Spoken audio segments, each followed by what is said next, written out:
Assalamu alaikum. Hello students, how are you? Today we'll see lesson number 29th of compiler construction. But before starting today's lecture, we see the overview of previous lecture. Dependency graph depicts the flow of information from among the attribute instances in a particular parse tree. तो dependency graph को हमने काफी in depth study किया, जो कि basically हमारे attributes की value को कंप्यूट करने में जो फ्लो है कि किस एट्रीब्यूट की वैल्यू कहाँ से हमने कंप्यूट करनी है और उसका रिजल्ट कहाँ से आ रहा है, उसमें हमें उसने हेल्प आउट किया. There are edges in dependency graph जो कि हमें ये बताते हैं, जो कि एक नोड से दूसरे नोड पे होते हैं, कि किस नोड की वैल्यू पहले कंप्यूट करनी जरूरी है और किस नोड की वैल्यू जो है उसको हमने दूसरे नंबर पर कंप्यूट करना है. So an edge from one attribute instance to another means that the value of first is needed to compute the second. Edges express constraints implied by the semantic rules. So जितने भी edges हैं वो basically उन constraints को show करते हैं जो कि semantic rules की मदद से हम वहाँ पे draw करते हैं. The dependency graph characterizes the possible orders in which we can evaluate the attributes at the various nodes of parse tree. तो जो dependency graph है वो बेसिकली हमें वो तमाम फ्लो भी बताता है, वो एवेल्युएशन ऑर्डर जो है इसका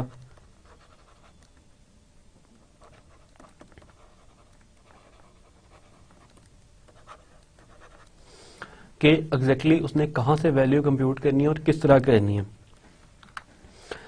ये हमारी एक एग्जांपल थी जिसको हमने इस एक्सप्रेशन के लिए हमारा ये डिपेंडेंसी ग्राफ था. इसमें हमने ऑलमोस्ट तमाम चीजें जो हैं उनको प्रोमिनेंट किया हुआ. इसमें जो हमारे पास डॉटेड लाइंस हैं ये हमारा सिंपल पार्स ट्री था.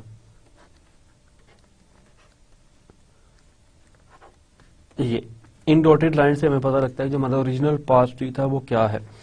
उसके बाद जितने ग्रीन एट्रीब्यूट्स हैं, जो ग्रीन से जिनको हमने शेड दिया हुआ है, दैट आर सिंथेसाइज्ड एट्रीब्यूट्स.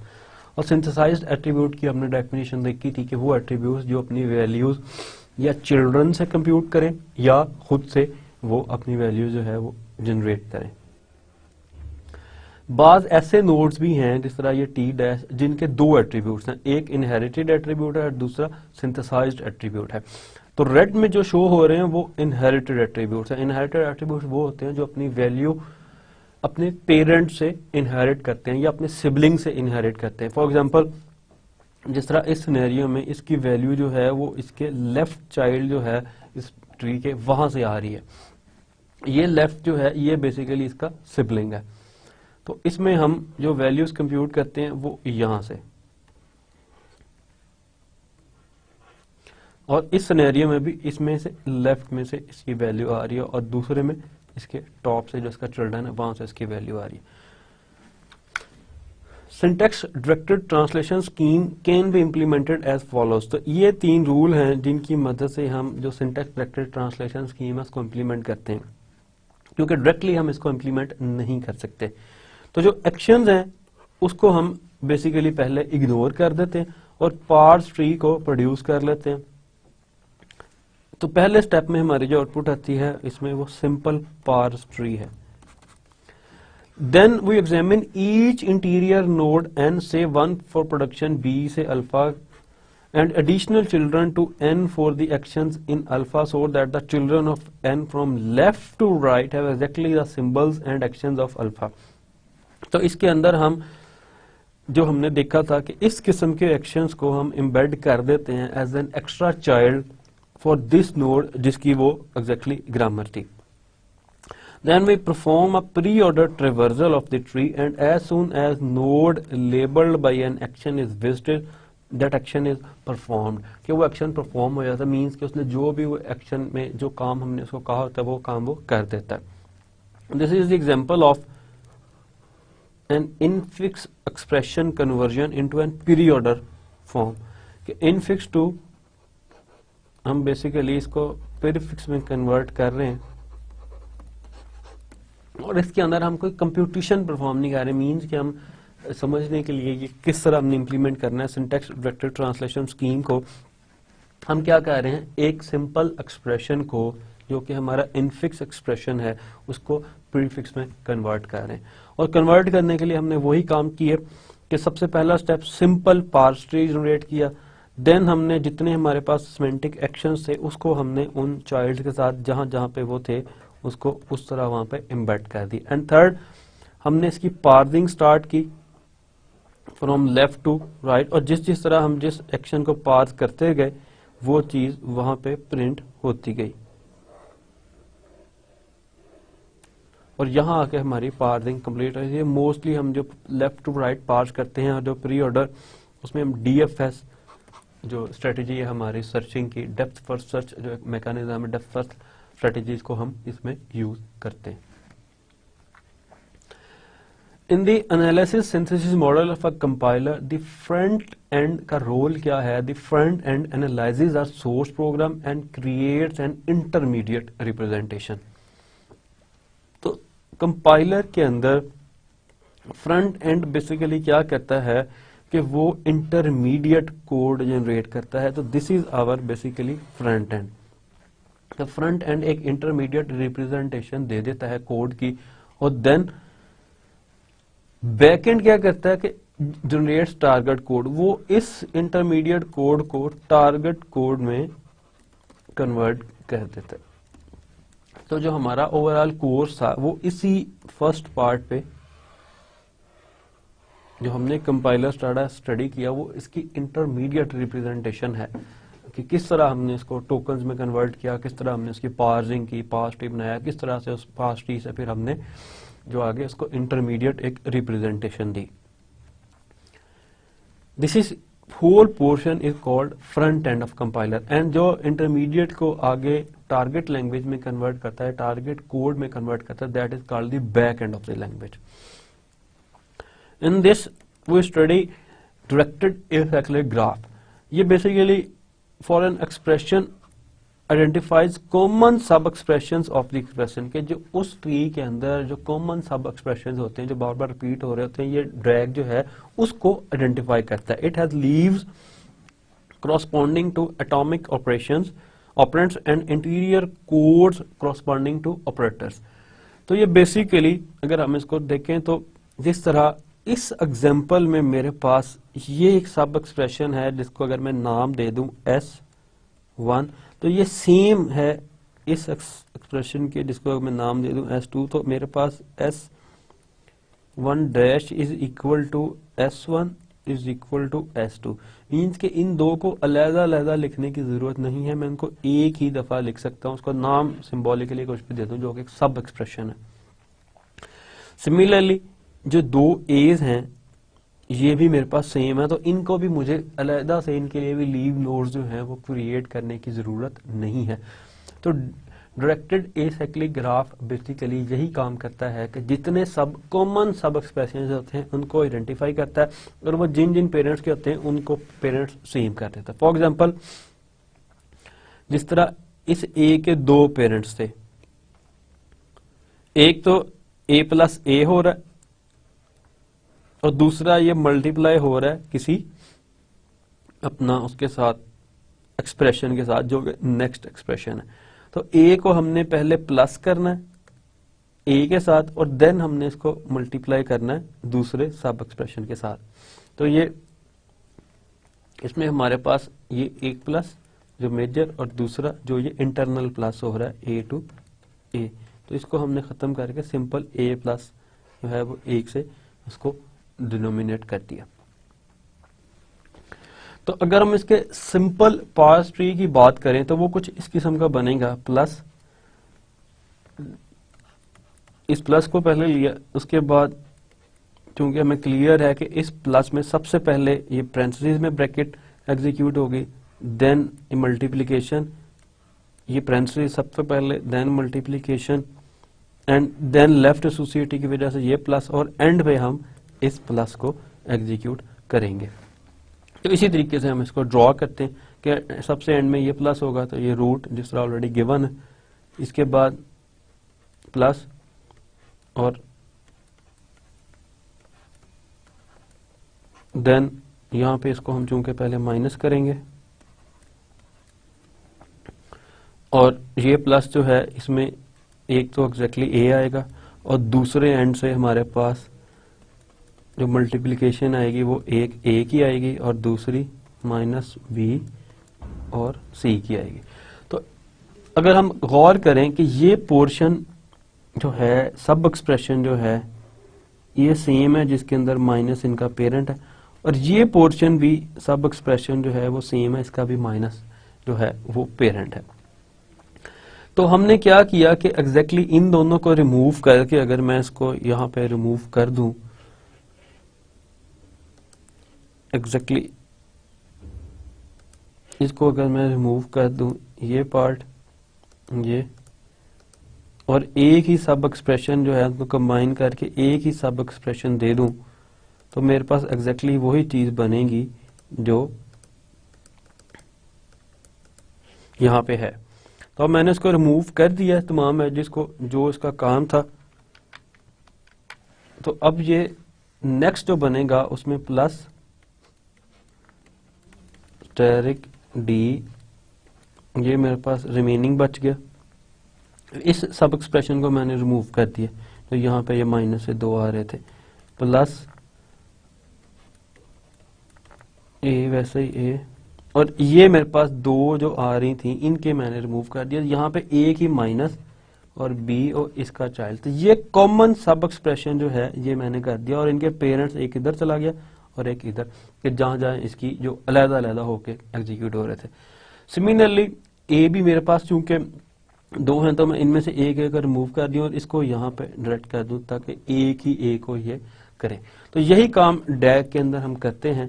तो formally a node n in a डैग has more than one parent if n represents a common sub expression. इसमें n हमारे पास ये पार्ट था, ये कॉमन सब एक्सप्रेशन था, तो इसीलिए इसके 2 पेरेंट्स हो गए। ए भी हमारे पास कॉमन पार्ट था, तो इसके लिए भी अब हमारे पास 2 पेरेंट्स हो गए।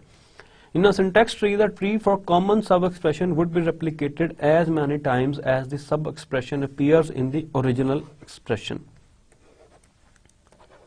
कि जितनी दफा ओरिजिनल एक्सप्रेशन में ये अपीयर हो रहे होंगे हम इसको वहां पे रेप्लिकेट करते जाएंगे। The nodes of a syntax tree or directed acyclic graph are stored in an array of records. So इनकी जो स्टोरेज है बेसिकली मेमोरी में वो array of records के तौर पे होती है। For example I is equal to I plus 10 का जो एक्सप्रेशन है इसको array में कुछ इस तरह जो है हम प्लेस करते हैं कि असाइनमेंट ऑपरेटर सबसे पहले, और इसमें इसके 2 चाइल्ड्स हैं, बेसिकली पहला 1 के आईडी और दूसरा 3 के जो प्लस से रिजल्ट आ रहा है, तो वो उसको पॉइंट आउट कर रहा है। जो प्लस हमारा था इसमें हमारे पास 2 परफॉर्म हो रही हैं, तो एक 1 के जो सिंपल आईडी है और दूसरा 2 के जो नंबर को पॉइंट कर रहा है। तो ये इसकी एक रिप्रेजेंटेशन है। Each row of the array represents 1 record and therefore 1 node. In each record the first field is an operation code. ये हमारे पास जो भी ऑपरेशन कोड है indicating the label of the node. In array leaves have 1 additional field which holds the lexical value and interior nodes have 2 additional fields indicating the left and right side। तो जो leaves हैं उनका एक additional field है जिस तरह ये 10 है, और जो इंटीरियर नोड्स हैं जिस तरह प्लस और असाइनमेंट, इनके 2 एडिशनल फील्ड्स हैं जो इनके चाइल्ड्स को पॉइंट आउट कर रहे हैं। देन हमने एक इंटरमीडिएट रिप्रेजेंटेशन देखी थी, एक तो डैग है, दूसरी हमने 3 एड्रेस कोड को स्टडी किया और इसके डिफरेंट वेरिएंट्स को हम देख रहे हैं और आज भी इसको कंटिन्यू करेंगे। 3 address code is a linearized representation of a syntax tree or a DAG in which explicit names correspond to the interior nodes of the graph।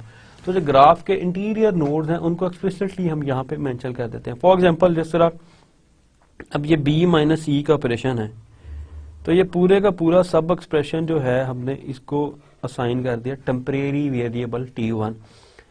Similarly a dot t1 ये पूरा ऑपरेशन जो है वो हमने assign कर दिया t2 को,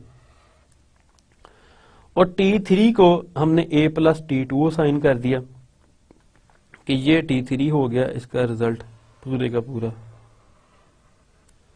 और T1+D हमने असाइन कर दिया इसको। ये अगर इसको मैं रिमूव करके दोबारा बनाऊं तो तब ये क्लियर पिक्चर होगी कि ये रिजल्ट है T4, ये T4 है और ये T1 को रिप्रेजेंट कर रहा है। तो सिमिलरली अगर इसको सारे को कंबाइन करते हैं तो हमारे पास ओवरऑल जो रिजल्ट है वो ये निकलेगा।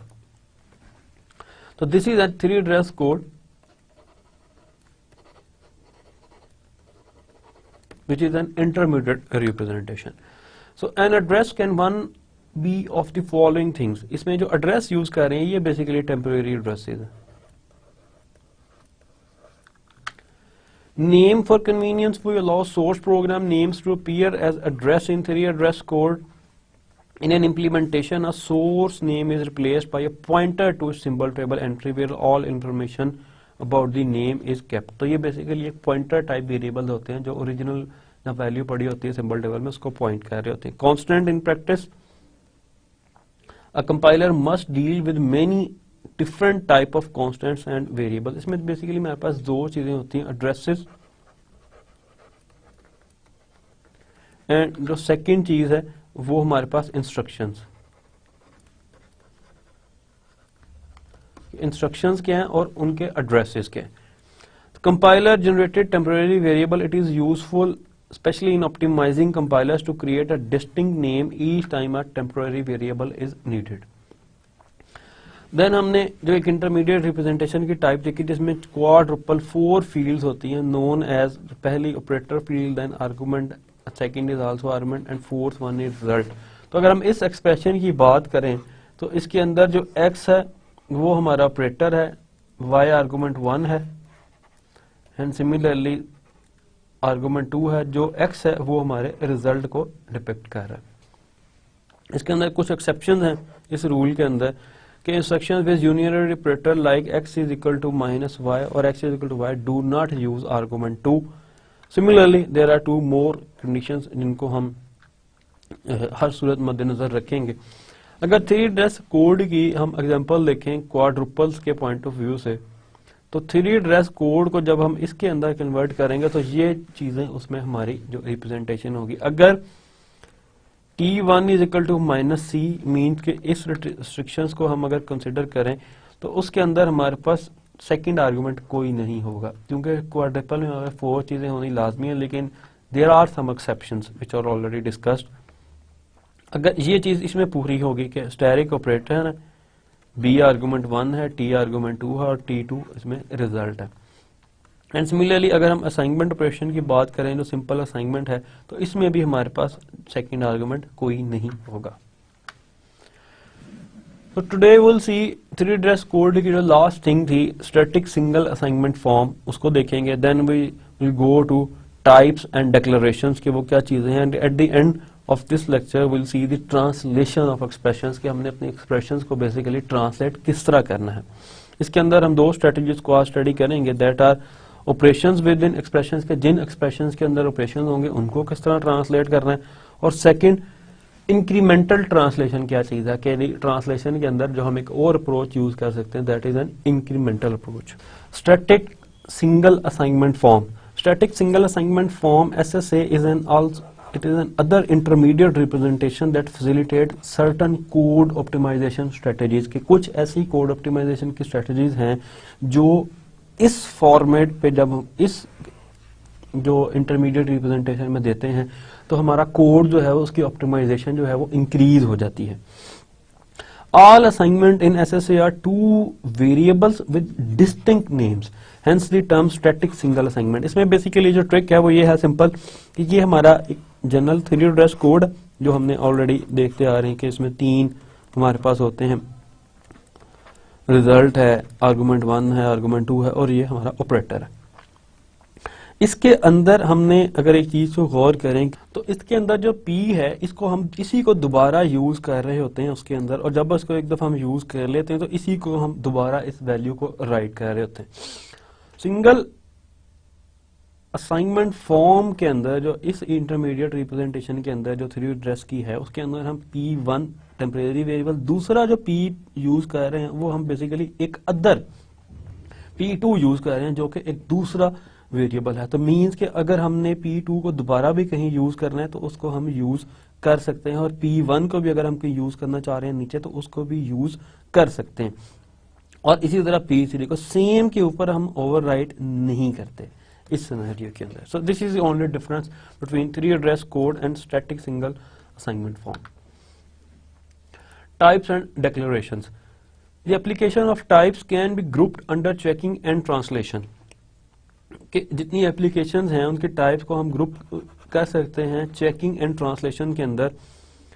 Type checking uses logical rules to reason about the behaviour of a program at run time.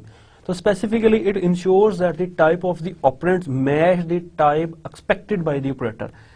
For example कि अगर मैं 4+4 कर रहा हूं और यहाँ पे a है विच इज एन इंटीजर, तो ये ऑपरेटर एक्सपेक्ट कर रहा होगा कि मेरे जो ऑपरेंड्स हैं वो दोनों इंटीजर टाइप के हों,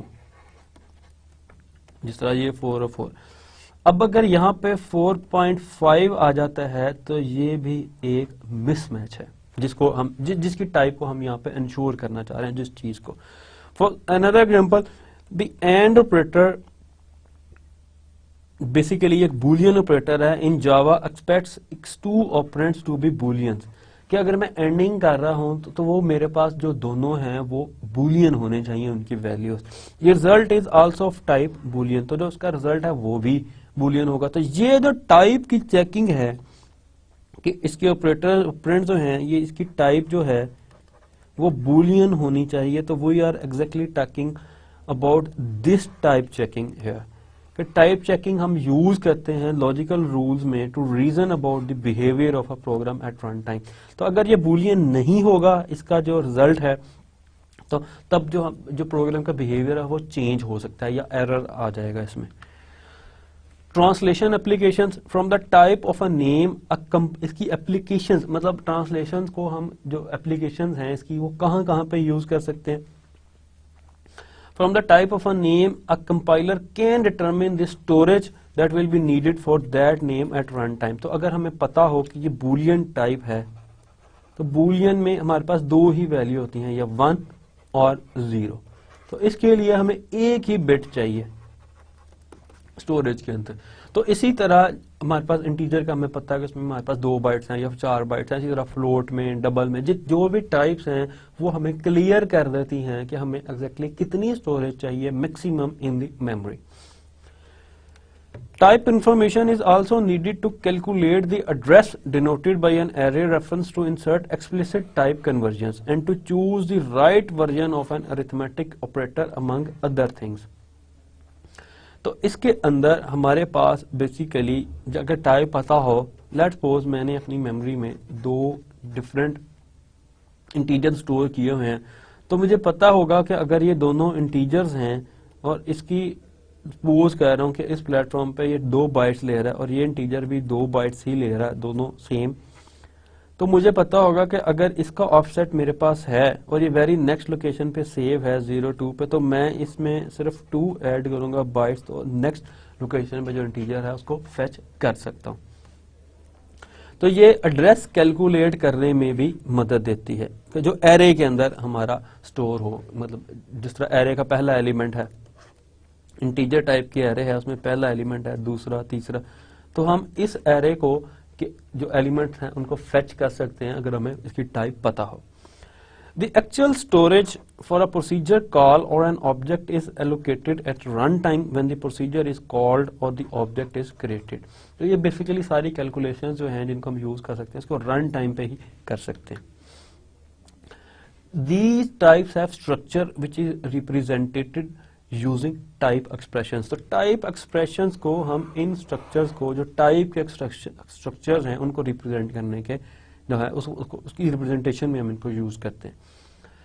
अ type expression is either a basic type और is formed by applying an operator called a type constructor to a type expression. तो ये 2 तरह की इसमें टाइप्स हो सकती हैं कि या तो ये बेसिक टाइप है कि बेसिक टाइप में हमारे अंदर आ जाता है बूलियन, हमारे पास बेसिक टाइप है, करेक्टर हमारे पास बेसिक टाइप है, इंटीजर और जितनी भी हमारी बेसिक टाइप्स हैं वो सब इसमें कवर हो जाती हैं। तो टाइप एक्सप्रेशन जो है वो या बेसिक टाइप हो सकती है जो कि हमने यहां लिख दी, और is formed by applying an operator called a type constructor to a type expression, या खुद से जो कोई एक्सप्लिसिटली हमने कोई टाइप उसके अंदर मर्ज की हुई है या वो हो सकती है जिसको हम खुद डिसाइड करते हैं। The sets of basic types and constructors depend on the language to be checked. Constructors की जो भी लैंग्वेज है या बेसिक टाइप की वो उन पर डिपेंड कर रही होती है लैंग्वेज के ऊपर। Following definition of type expressions can be used. A basic type is a type expression. तो अगर हम बेसिक टाइप को थोड़ा सा लेबोरेट करें फॉर्मली, तो typical basic type for a language include Boolean, character, integer, float, void. जो void है बेसिकली ये एब्सेंस ऑफ अ वैल्यू है। अब आपने मोस्टली देखा होगा कि हम C++ के अंदर इन पर्टिकुलर इसकी मैं कोड कर रहा हूँ कि जब मेन का फंक्शन लिखते हैं तो मेन से कोई वैल्यू नहीं लेनी होती, तो उससे पहले हम वॉइड का यूज करते हैं सिंटैक्स और देन मेन फंक्शन स्टार्ट करते हैं।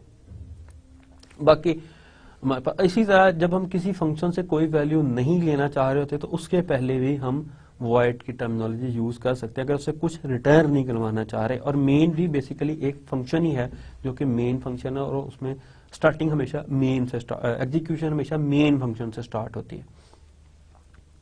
तो ये स्टोरी हो गई हमारी बेसिक टाइप्स की।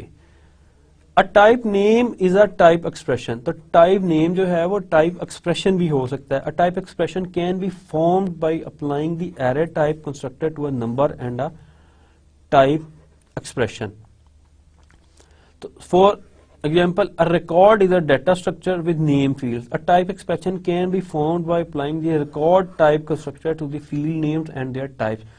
तो जो इसकी टाइप एक्सप्रेशन होगी वो हम किस तरह कर सकते हैं कि जो टाइप कंस्ट्रक्टर है, रिकॉर्ड टाइप का कंस्ट्रक्टर है, उसको फील्ड नेम्स और उसकी टाइप असाइन कर दें तो वो हमारे पास एक टाइप एक्सप्रेशन बन जाएगी। इसमें हम डिफरेंट टाइप एक्सप्रेशंस को स्टडी कर रहे हैं कि वो कौन किस किस टाइप की हो सकती है। टाइप नेम भी टाइप एक्सप्रेशन हो सकता है। एरे टाइप की जो कंस्ट्रक्टर है, लेट्स सपोज अगर मैं करेक्टर एरे यूज कर रहा हूं तो वो भी हमारा टाइप एक्सप्रेशन हो सकता है। जो रिकॉर्ड है डाटा स्ट्रक्चर का विद नेम फील्ड, तो उन दोनों का कम्बिनेशन भी टाइप एक्सप्रेशन हो सकता है।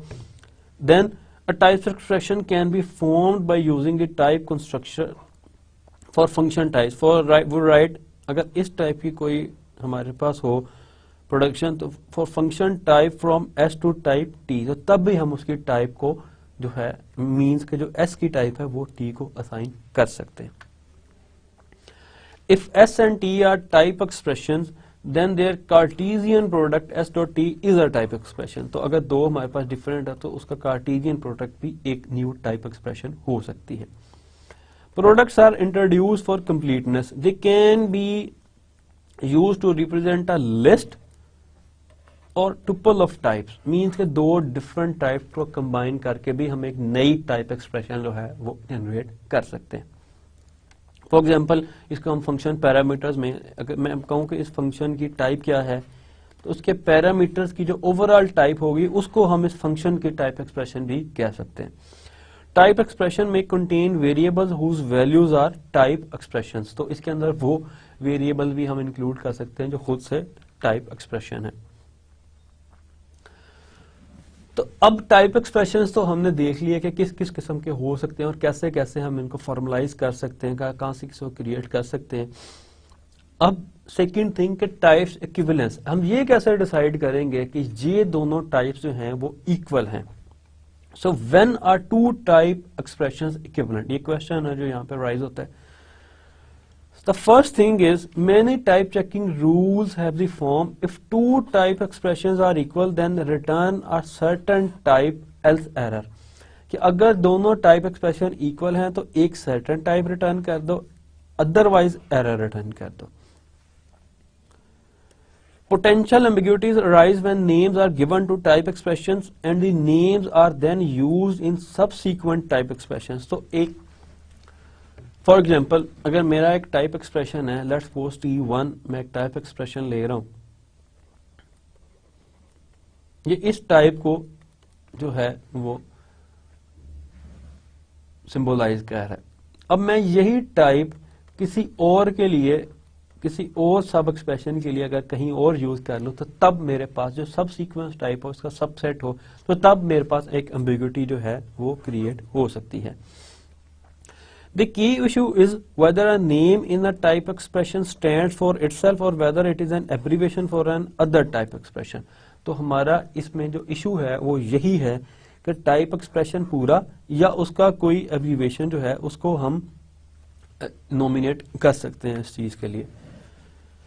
When type expressions are represented by graphs, two types are structurally equivalent। तो जो क्वेश्चन हमने यहां पे राइज किया, इसका आंसर अब हम यहां दे रहे हैं कि two types are structurally equivalent if and only if one of the following condition is true. कि ये इनमें से कोई एक कंडीशन ट्रू हो लाजमी, तब हम कह सकते हैं कि ये दोनों टाइप्स जो हैं वो इक्विवेलेंट हैं। इसके अंदर जो 3 पॉइंट्स हमने देखे इस स्लाइड के अंदर, वो हमें ये बता रहे हैं कि इसके अंदर पोटेंशियल एम्बिग्युइटीज भी राइज हो सकती हैं, और ओवरऑल अगर दो टाइप मिलते हैं तो हम जो रिटर्न करेंगे वो एक सर्टेन टाइप होगी। अब अपने दो टाइप्स को चेक कैसे करना है, ये 3 पॉइंट्स को मद्देनजर रख के अगर ये तीनों में से कोई एक कंडीशन जो है वो लाजमी ट्रू हो, कि अगर तो इनकी टाइप, बेसिक टाइप जो है वो सेम हो, कि इन दोनों के मीन्स के a is equal to 5 and b is equal to 10, integer a b, तो इन दोनों की जो बेसिक टाइप है वो इंटीजर है, तो हम कह सकते हैं कि इन दोनों की टाइप जो है वो इक्विवेलेंट है। पहला तो रूल ये है कि बेसिक टाइप दोनों की सेम हो। Second, they are found by applying the same constructor to structurally equivalent types। Means कि अगर एक क्लास है हमारे पास, अगर हम इसको ऑब्जेक्ट ओरिएंटेड कॉन्टेक्स्ट में बात करें, क्लास A, और मैं एक ऑब्जेक्ट क्रिएट कर रहा हूं A का,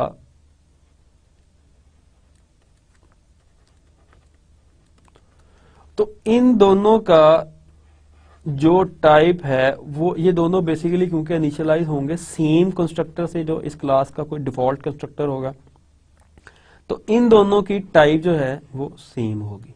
सेकंड कंडीशन ये है। Third, one is a type name that denotes the other, कि कोई ऐसी चीज जिसमें हम लास्ट थिंग जो हमने बात की कि जो की इशू है कि जो टाइप एक्सप्रेशन है वो एब्रीविएशन हो किसी और टाइप की, तो तब भी वो दोनों हम उनको सेव कहेंगे कि हम उसकी जगह जो है वो किसी टाइप एब्रीविएशन को यूज कर रहे हैं दो डिफरेंट सिनेरियोज में, तो तब उनकी टाइप जो है वो सेम है।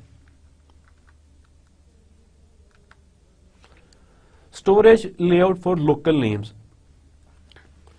Amount of storage that will be needed for the name, कि जो नेम हम जिसकी यहाँ बात कर रहे हैं कि टाइप नेम और टाइप एक्सप्रेशंस और उनकी इक्विवेलेंस हमने चेक कर ली। अब जो नेम्स हैं हमारे पास, amount of storage that will be needed for the name at run time can be determined from the type of a name, कि उस नेम के लिए, उस टाइप के लिए, उस टाइप नेम के लिए या टाइप एक्सप्रेशन के लिए जिसका कोई टाइप नेम होगा, हम जो अमाउंट ऑफ स्टोरेज चाहिए हमें उसको एग्जैक्टली स्टोर करने के लिए मेमोरी में, वो कितनी चाहिए वो डिटरमिन कर सकते हैं हम उसके टाइप से। At compile time, we can use these amounts to assign each name a relative address. The type and relative addresses are saved in the symbol table entry for the name. तो वो type और उसका जो relative address है वो हम symbol table entry में save कर लेते हैं उस particular name के लिए, मीन्स कि इसकी मैपिंग हो जाती है। लेकिन in case of data of varying length, के जहां पे लेंथ वेरी कर रही है, वो मीन्स कि हमें नहीं पता हो कि एग्जैक्टली इस जो लिंक लिस्ट है या इसमें एरे में कितने एलिमेंट हम रन टाइम पे एरर जनरेट हो रही हो, सच एज स्ट्रिंग्स, अगर जिस तरह हमें स्ट्रिंग्स मिल रहे हैं कि, और ऐसा डाटा जो रन टाइम तक हमें उसकी डिटरमिन नहीं कर सकते, सच एज डायनामिक एरर जिसकी अभी हमने एग्जांपल कोट की कि ऐसे आ रही जो डायनामिकली जो है वो क्रिएट हो रही हो या स्ट्रिंग्स जो हैं वो हम इनपुट ले रहे हों, तो हमें नहीं पता कि इस स्ट्रिंग में कितनी वो इनपुट कर दे, छोटी स्ट्रिंग एंटर करता है, बड़ी स्ट्रिंग एंटर करता है। तो इस चीज को हम हैंडल कर सकते हैं by reserving a non fixed amount of storage for a pointer to the data. So this translation scheme computes types and their widths for basic and array types। तो ये translation scheme जिसको यहाँ पे उसने किया है, ये बेसिकली इन semantic actions की मदद से क्या कर रही है, कंप्यूट कर रही है टाइप और their width for basic and array types. Array type के लिए और बेसिक टाइप्स के लिए उनकी ये विड्थ और टाइप्स जो है वो कंप्यूट कर रही है। So it uses synthesize attributes type and width for each non terminal. तो हर नॉन टर्मिनल के लिए जो सिंथेसाइज एट्रीब्यूट है टाइप और विड्थ उसको यूज कर रहा है। And two variables t and w to pass type and width information from a B node in a parse tree to the node for the production C से null। इसमें जो हम basically t और w जिसको हमने यहाँ calculate किया type और width को, उनको हम पास कर रहे हैं C को जो बेसिकली कोड को रिप्रेजेंट कर रहा है। In a syntax directed definition, T and W would be inherited attributes for C। तो ये बेसिकली C के inherited attributes हैं। ये type और width are synthesized attributes और T जो है ये inherited attributes हैं। The parse tree for the type, इस टाइप को हम पहले भी देख चुके हैं जहां पे इसमें एक एम्बिग्युइटी थी जो हमें नजर आई थी, उसको बाद में हमने क्लियर किया था। अब इसकी जो स्टोरेज है, जो हम चीज कैलकुलेट कर रहे हैं, वो हम कैसे निकालेंगे। तो द पार्स ट्री जो है वो हमने शो किया है डॉटेड लाइंस के साथ कि ये हमारा पार्स ट्री है in this scenario according to our this translation scheme. और the solid lines show how the type and width are passed from the B down the chains of C through variables T and W and then back up the chain as synthesized attributes type and width.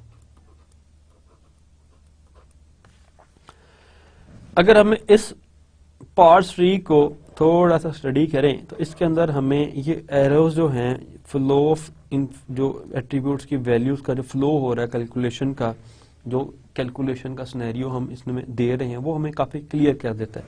For example, अगर एक integer type का है हमारे पास number, तो exactly हम क्या कर रहे हैं कि उस नोड को हम कैलकुलेट कर रहे हैं कि उसकी विड्थ 4 है और टाइप जो है वो इंटीजर है, और यही चीज हम पास कर रहे हैं सी को, कहां से, इस की मदद से। एंड सिमिलरली ये चीज ट्रांसफर होती होती यहां तक, और इसके बाद ये सिंथेसाइज एट्रीब्यूट की जो टाइप और विड्थ हैं ये दोनों सिंथेसाइज एट्रीब्यूट बन जाते हैं। टी और डब्ल्यू जो हैं ये इनहेरिटेड एट्रीब्यूट, और एट द एंड जब उसकी टोटल विड्थ है वो 24 हमें मिल जाती है।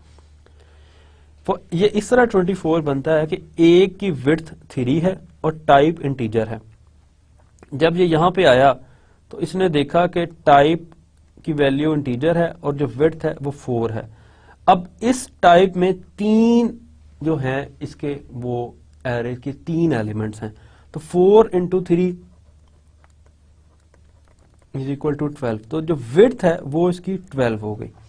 ये कैलकुलेशन जो है एग्जैक्टली यहां पे आ रही है कि सी की जो विड्थ होगी number dot value into C1 dot width, कि नंबर डॉट वैल्यू जो इसकी है एग्जैक्टली वो क्या है 4, और जो C डॉट विड्थ है वो है 4, कि जितने उसमें एलिमेंट्स के नंबर्स हैं, 3 हैं, 4 हैं, 5 हैं, वो इनटू इट्स विड्थ। सिमिलरली जब ये ऊपर आया तो इसकी विड्थ 12 थी और नंबर ऑफ एलिमेंट्स क्या हैं इस केस में 2। इस पूरे की विड्थ जो थी वो 12 हो गई है इसकी, जो कि यहां पे कैलकुलेट हम कर चुके हैं। तो इसको जब कैलकुलेट करेंगे तो इसकी जो विड्थ है वो 2 और इसकी विड्थ 24 आ जाएगी हमारे पास। तो ये ओवरऑल रिजल्ट है जो हम कैलकुलेट करेंगे। ये हमारी सारी उसकी विड्थ कैलकुलेट हो रही है। तो इससे हम उसका स्टोरेज जो है कि हमें कितनी बाइट्स चाहिए, कितनी चीजें चाहिए, वो सब हम कैलकुलेट कर सकते हैं। Sequence of declarations. Languages such as C and Java allow all the declarations in a single procedure to be processed as a group. तो लैंग्वेजेस के अंदर जो डिक्लेरेशन हैं इन सी में और पर्टिकुलरली जावा में हम एक ही जगह पे तमाम चीजें डिक्लेयर कर सकते हैं.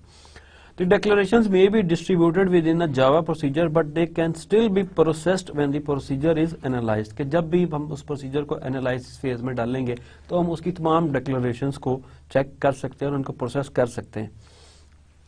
We can use a variable say offset to keep track of the next available relative address. तो इसमें दो तरह की एड्रेसिंग यूज होती है. एक एब्सोल्यूट एड्रेसिंग जिसकी हम बात करते हैं कि टिपिकल हम उस जगह का एड्रेस दे देते हैं, और एक रिलेटिव एड्रेसिंग. रिलेटिव एड्रेसिंग में ये होती है कि हमने ये एरे है हमारे पास, सपोज इंटीजर एरे,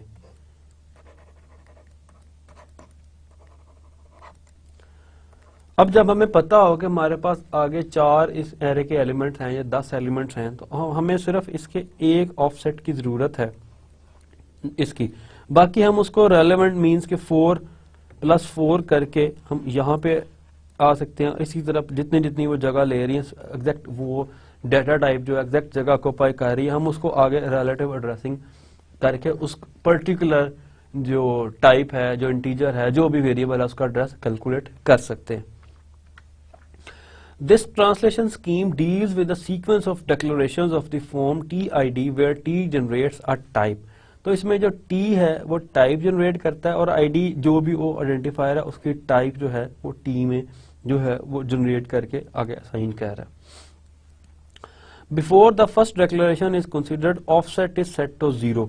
तो इसमें जो स्टार्टिंग में हमारा ऑफसेट 0 होता है, जिसमें हमने इस एग्जांपल में भी देखा कि हम इसको 0 से स्टार्ट कर रहे हैं, लेकिन प्रैक्टिकली स्पीकिंग जब हम मेमोरी से डील कर रहे होते हैं तो वो 0 नहीं होता. स्टार्टिंग एड्रेस कोई ना कोई होता है, उसका ऑफसेट 0 होता है. क्योंकि फॉर एग्जांपल कि स्टार्टिंग एड्रेस है हमारे पास AF00XCD, तो जो इसका ऑफसेट है वो 0 होगा, मीन्स कि अभी ये इसको पॉइंट कर रहा है. और ये ऑफसेट 00 है, ऑफसेट 01 है, 02 है, 04 है, इसी तरह ये आगे मूव करता जाएगा. तो अब अगर मेरा जो टाइप है वो 2 बाइट्स ले रही है, मैं सपोज कर रहा हूँ ये 1 बाइट को रिप्रेजेंट कर रहा है ये, तो 1 बाइट + 2 बाइट्स, तो 2 बाइट्स ले रहा है. तो जो नेक्स्ट होगा वो मेरा जो ऑफसेट होगा वो 02 होगा, उससे नेक्स्ट 04 होगा. तो ये ऑफसेट मैं इसमें ऐड करूंगा इस एग्जैक्ट एड्रेस में, और देन नेक्स्ट एड्रेस कैलकुलेट कर लूंगा. उसके बाद नेक्स्ट ऑफसेट ऐड करूंगा तो नेक्स्ट एड्रेस कैलकुलेट कर लूंगा. So as each new name x is seen, कि जो भी नया वेरिएबल हमें मिलता है, x is entered into the symbol table with its relative address set to the current value of offset which is then incremented by the width of the type of x.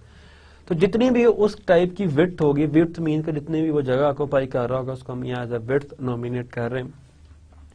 तो वो उसमें उस offset, वो उसको offset as offset लेंगे और वो offset उसमें ऐड करेंगे तो हमें नए वेरिएबल का एड्रेस मिल जाएगा.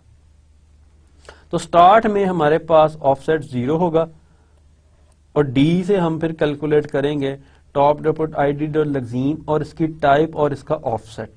ऑफसेट जो होगा वो basically offset plus T dot width होगा, क्योंकि शुरू में ऑफसेट 0 है इसलिए हमने इसको 0 दिया हुआ. जो उसकी विड्थ होगी वो हम यहाँ पे इसको ऐड करेंगे. और D1 के अगर फिर कोई नेक्स्ट चल रहा है तो उसको फिर कैलकुलेट, और ये चीज चलता रहेगा. और जब हमने इसको नल करना होगा तो तब हम इसको यहाँ से नल से इसकी ट्रांजिशन करा देंगे. The semantic action within the production DTID D1 creates a symbol table entry by executing. तो इसमें ये चीज टॉप डॉट पुट जो होगा ये बेसिकली क्या करेगा, इस लग्जीम के लिए, इस टाइप के लिए ये ऑफसेट एंटर कर देगा सिंबल टेबल में. रिलेटिव एड्रेसिंग, ये रिलेटिव एड्रेसिंग के लिए यूज होगा सिर्फ.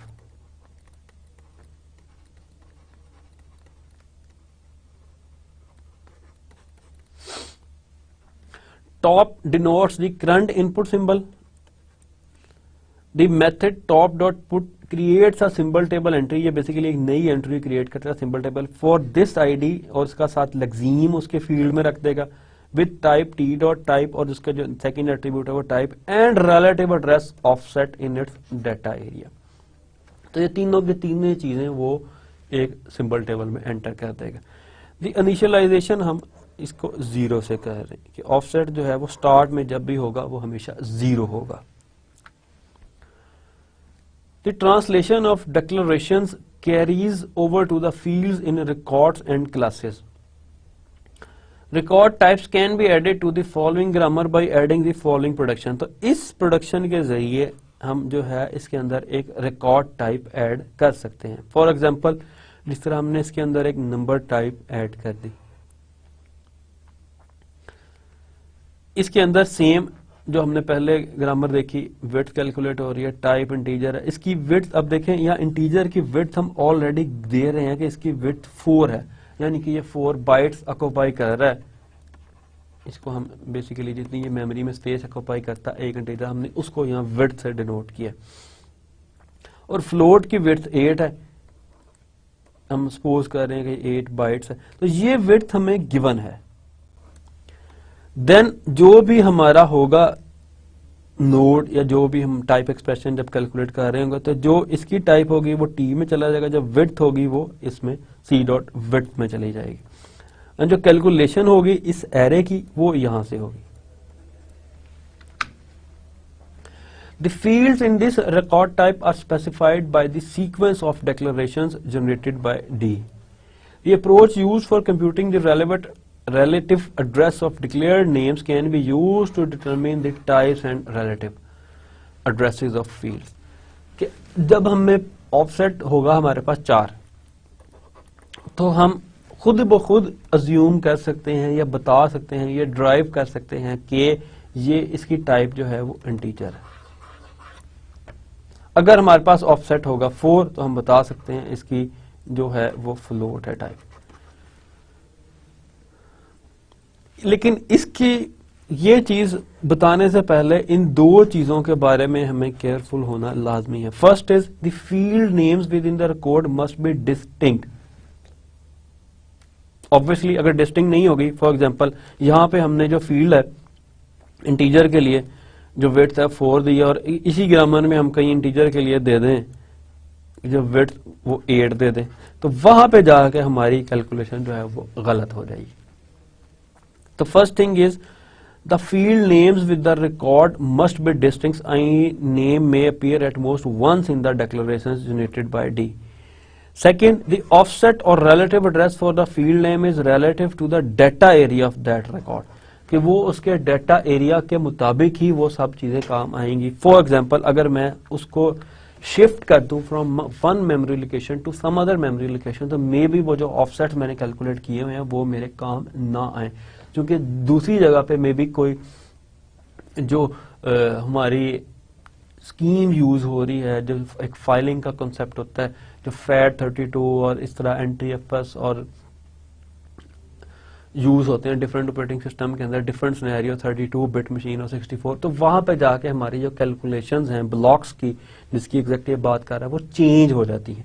तो the offset of relative address for the field name is relative to the data area. कि जो डाटा एरिया होगा उस जगह का वो उसके उस रिकॉर्ड का उसके रिलेटिव होगा. ये अगर हम डाटा एरिया चेंज कर देते हैं तो हमारी वो सारी कैलकुलेशन दोबारा करनी पड़ेंगी या वो सिंबल टेबल जो है वो दोबारा बिल्ड करना पड़ेगा. Translation of expressions. अब हम इन एक्सप्रेशंस की ट्रांसलेशन स्कीम्स देखते हैं कि एग्जैक्टली इसको हम ट्रांसलेट किस तरह कर सकते हैं. So in this section we will see different methods of the translation of expressions into three address code. हम उसको थ्री एड्रेस कोड में जो ट्रांसलेट करने के डिफरेंट मेथड्स है वो देखेंगे. An expression with more than one operator like this will translate into instructions with at most one operator per instructions. तो इस तरह के expressions को हम जब ट्रांसलेट करेंगे थ्री एड्रेस में, तो एक इंस्ट्रक्शन में हम एक ही ऑपरेटर यूज करेंगे. तो ऑब्वियसली अगर ये हम कर रहे हैं तो उसको हम 2-3 जो है इसकी इंस्ट्रक्शंस लिखनी पड़ेंगी जो थ्री एड्रेस टाइप की होंगी. सेकेंडली, एन एरे रेफरेंस कि जो किसी एरे को रेफर कर रहा है will expand into a sequence of three address instructions that calculate an address for the reference. तो सबसे पहले हम जिन एक्सप्रेशन की जो ट्रांसलेशन है उसकी जो टाइप देख रहे हैं दैट आर कि जिसमें ऑपरेशंस हों विद इन एक्सप्रेशंस के एक्सप्रेशंस के अंदर हम ऑपरेशंस को डील कर रहे हैं. So this syntax protected definition builds up the three address code for an assignment statement S using attribute code for S and attributes address and code for an expression E. कि इसके अंदर S के लिए हम 2 attribute use कर रहे हैं that is code S dot code, and E के लिए हम दो एट्रीब्यूट यूज कर रहे हैं, that is address and code. Attribute address and code हम यूज कर रहे हैं ई के लिए, और एस के लिए हम यूज कर रहे हैं attribute code for S. Attributes s dot code and e dot code denote the 3D address code for the s and e respectively, कि उसको बेसिकली ये उस कोड को पॉइंट कर रहा है, या उस लेबल जो भी हम इसको देंगे कि ये उसको जा रहा है जो हमारा 3D address code है। Attribute e dot address denotes the address that will hold the value of e। तो इस सिंटैक्स डायरेक्टेड डेफिनेशन को एक दफा देख लें कि भी इसमें कोई इशू ना हो। फॉर एग्जांपल अगर मैं इस प्रोडक्शन की बात करूं ई से E1 प्लस E2, अब मैंने इसको जब 3D एड्रेस ट्रांसलेशन स्कीम में कन्वर्ट करना है तो सबसे पहले तो एक नई जो है टेम्प वेरिएबल जनरेट करना है, और इसको मैंने कॉन्केटिनेट करना है E1 डॉट कोड और E2 कोड के साथ, क्योंकि ये दोनों दो डिफरेंट एक्सप्रेशंस हैं। तो ये E1 जो है वो E1 के कोड को जनरेट कर रहा होगा, और E2 जो है वो E2 के कोड को, और देन जनरेट करूंगा E डॉट एड्रेस जो कि E1 के एड्रेस और प्लस E2 के एड्रेस। ये एड्रेस बेसिकली क्या कर रहा होगा कि E2 की जो वैल्यू है उसको पॉइंट कर रहा है, ये पॉइंटर टाइप है बेसिकली। तो वहां पे जो वैल्यू पड़ी होगी उनको प्लस करके और इनको प्लस करके जो उसका एड्रेस है वो असाइन कर देगा, उसका जो एड्रेस है वो असाइन कर देगा ई डॉट एड्रेस के अंदर। एंड सिमिलरली बाकी लेट्स सपोज ये आईडी है, तो आईडी जो है ये बेसिकली इसका एड्रेस है टॉप डॉट गेट, कि जो टॉप पे होगा जब भी उसको पॉइंट कर रहा होगा टॉप ऑफ स्टैक पे, तो ये जो लग्जीम है वो क्या करेगा, उसका एड्रेस रिटर्न कर देगा, कि जो भी टॉप वेरिएबल का एड्रेस है। So using this syntax directed definition, assignment statement A is equal to B plus minus C is translated into 3D address code sequence। तो इसमें सबसे पहले जो T is equal to minus C होगा, इसके लिए जो इसमें ये E2 का रोल प्ले कर रहा है, यानी कि अगर मैं इसको थोड़ा सा क्लियर करके लिखूं प्लस माइनस C, तो it is E2 E1 and it is S, और ये मेरा ऑपरेटर है। तो इन्हीं को यूज करते हुए कि ये प्लस का यूज कर रहा है, और E2 में ये माइनस E1 का आ जाएगा, और E1 सिंपल, और E जो है वो इसको असाइन कर देगा एज इट इज S को। तो T2 इज इक्वल टू, ये दो नए वेरिएबल जनरेट हुए T1 और T2, और A is equal to T2 हमने असाइन कर दिया eight the end of assignment operator. तो इसके नतीजे में code attributes can be long strings, so they are usually generated incrementally। तो code attributes जो होते हैं ये तो हम बात करते हैं बहुत छोटी एग्जांपल्स की, एक एक्सप्रेशन दो एक्सप्रेशन, लेकिन मोस्टली जो हमारी कोडिंग होती है वो इस तरह होती नहीं है, वो there are number of line of codes. So we can generate only the new 3D address instruction as, तो हम हर दफा पूरे के पूरे की 3D एड्रेस इंस्ट्रक्शन जो है वो नहीं जनरेट करेंगे, जो नया कोड आता रहेगा उसको हम साथ साथ इंक्रीमेंटली इंक्रीज करते रहेंगे, उसका 3D एड्रेस कोड जनरेट करते रहेंगे। मीन्स कि अगर मैंने कोड के अंदर कोई नई चीज एम्बेड किया तो मैं पूरे का कोड की नई जो कंपाइलेशन है वो नहीं करूंगा, सिर्फ जो नया पार्ट अटैच किया उसको कंपाइल करके इसके साथ एग्जिस्टिंग के साथ ऐड कर दूंगा। इंक्रीमेंटल अप्रोच के अंदर, in the incremental approach generate not only constructs a 3D address instruction, it appends the instruction to the sequence of instruction generated so far। तो ये बेसिकली इसमें जो परफॉर्म हो रही हैं कि ये जो एक उनको रन टाइम पे ऐड कर रहा है हमेशा, ये काम जो है वो इसके अंदर नहीं करेगा।